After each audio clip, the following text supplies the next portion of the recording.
Anxiety in a child rarely announces itself. A young child almost never says, "I feel anxious."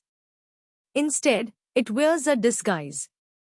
It shows up as a tummy ache every morning before school, as anger that seems to come from nowhere, as an endless stream of "what if" questions at bedtime, as a child who suddenly refuses to do something they used to love.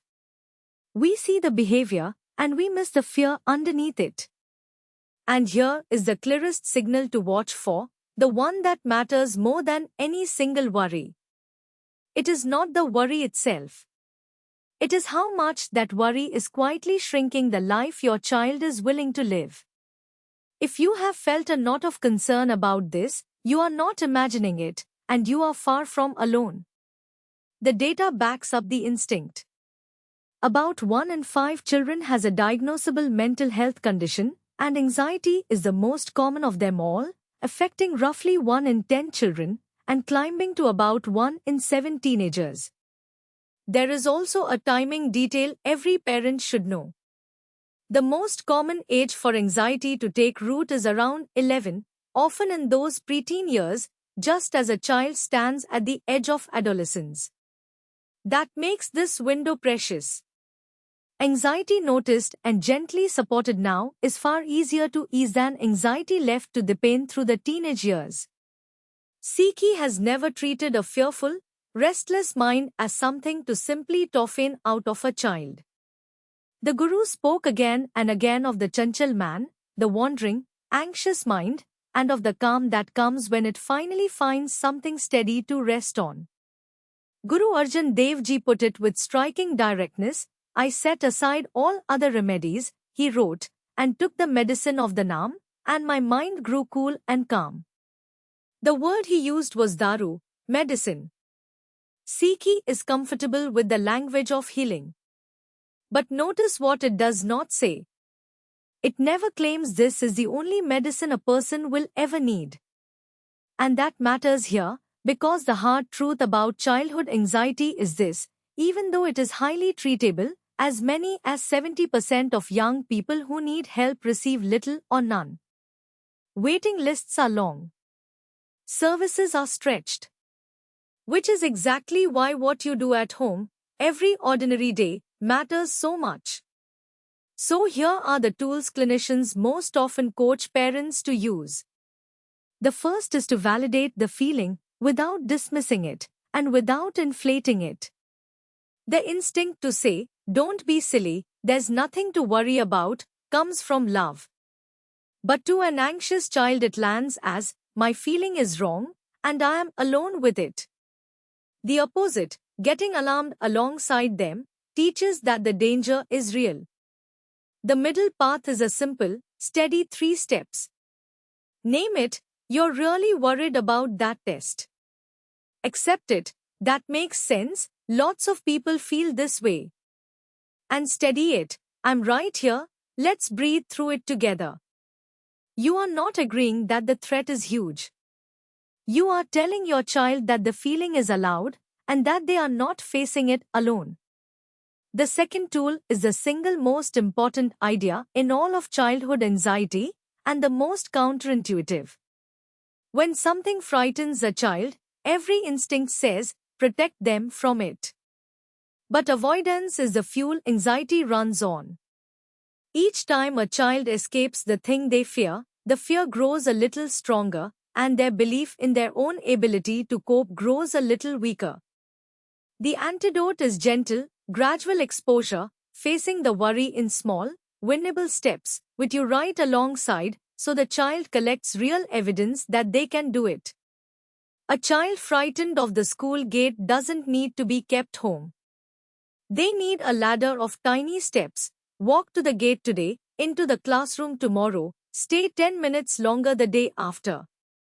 Sikhi has a word for this kind of courage, nirbhay, fearlessness. Not the absence of fear, but fear that loosens its grip once the mind finds something larger to stand on. As Guru Arjan Dev Ji sang, "I became fearless, and every fear departed." For a child, that thing to stand on can be wonderfully concrete. a steadying breath, your hand in theirs, and then the brave next step. The third tool is closely related and easy to miss because it feels so kind. Do not feed the reassurance loop. An anxious child asks the same question over and over. Are you sure the door is locked? Are you sure you'll pick me up? Each answer brings a few seconds of relief, and then the question comes right back. Answering again and again feels loving, but it quietly teaches the child that they needed you in order to feel safe. So after the first calm answer, gently shift from reassuring to coaching. I've answered that one. What does the brave part of you think? Or, you already know the answer, let's let that worry just sit there without feeding it. You are not being cold. You are handing your child the steering wheel of their own calm. The fourth tool is the quiet, unglamorous one that does more than almost any clever technique, protects their sleep, and protects their routine. Anxiety thrives on chaos and exhaustion. A tired brain catastrophizes, a rested one copes. Regular sleep and wake times, a calm wind down, screens off well before bed, these do real work. And routine itself is reassuring. It tells an anxious mind, the world is predictable, you are safe. This is where Sikh family life offers something beautifully ready-made. Nitnem, the daily rhythm of morning and evening prayer, is, among everything else it is, a gentle anchoring routine. And sitting together for a few minutes of Naam Siman does for the body exactly what clinicians describe in their breathing exercises. It lengthens the breath, slows the heart, and signals safety. You don't need to call it therapy. Try a 3-minute calm anchor in the evening, dim the lights, sit together, and breathe slowly while softly repeating Vaheguru, breathing in on Vahe, out on Guru. Over weeks, it becomes something your child can reach for on their own when worry rises. The fifth tool answers what anxiety does best, which is to isolate. It whispers to a child that they are uniquely fragile, alone with a feeling no one else could understand. One of the strongest protections against that whisper is the plain experience of belonging, knowing you are held by a group that is glad you exist. Sikhi has a word for this too, Sangat, the community we keep, the people whose presence steadies us. A child woven into a Sangat, the Gurudwara, the Langar Hall, a circle of family and friends, carries an everyday sense that they are not alone. And the science agrees completely, stable, supportive relationships are the single most protective factor in a child's mental health. Sangat is that protection, lived as a way of life. There is one more gift Sikhi offers an older, worried child. So much anxiety circles things outside our control, what others think, what might go wrong tomorrow, things that simply have not happened. Sikhi meets this with hukam, accepting the flow of life as it unfolds, doing our honest part, and gently releasing the rest. For a child old enough to grasp it, learning the difference between what I can change and what I can only accept is genuinely calming, and it echoes the very heart of what modern therapy teaches. Held lightly, and at the right age, this can lift a real weight from a young mind.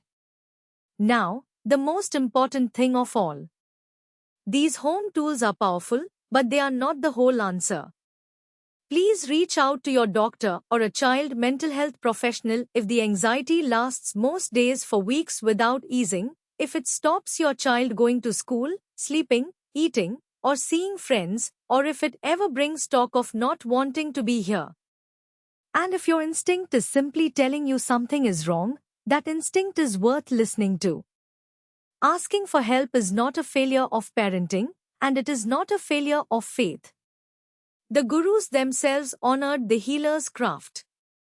Faith and professional care are not rivals. The strongest support for an anxious child is both, together, the steadiness of Nitnem and Sangat, and the skill of a trained clinician. You cannot promise your child a life without worry, and you should not try. What you can do is be the calm beside their storm, naming the feeling, helping them take one brave step at a time, protecting their sleep, refusing to feed the reassurance loop, and surrounding them with belonging. And when the worry runs deep, you reach for help, without a trace of shame. A child who learns that fear can be faced, nirbhay, a little at a time, with people who love them, and, when they need it, professionals who can guide them, is learning something that will steady them for the whole of their life.